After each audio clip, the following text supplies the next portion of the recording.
మిమ్మును కరుణింపవలనని ఆయన నిలువబడి ఉన్నాడు. యెషయా 30:18. తండ్రి చిత్త ప్రకారంగా దేవుని ఆజ్ఞను పొందుకొని యేసుక్రీస్తు ప్రభువారి లోకాన్ని రక్షించుటకు ఆయన భూమికి తెంచాడు.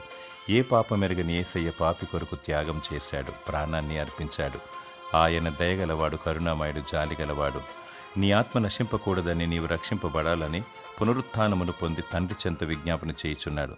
దినమెల్ల తన గాయపడిన చేతులు చాచి నిలబడి ఉన్నాడు. యేసు నిన్ను ప్రేమించుచున్నాడు. ఏ ఒక్కరు నశించడం దేవునికి ఇష్టం లేదు. నశించిన దాన్ని వెదికి రక్షించుటకు మనుష్య కుమారుడి లోకానికి వచ్చాడు. శాంతి సమాధానము లేక ఎటుతోచని స్థితిలో అంధకారములు కొట్టుమిట్టాడుచున్నావు.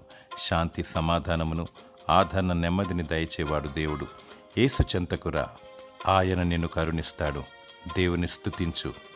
దేవుడు కరుణ కటాక్షములను కిరీటముగా నీకు దయచేయునుగాక. ఆమేన్.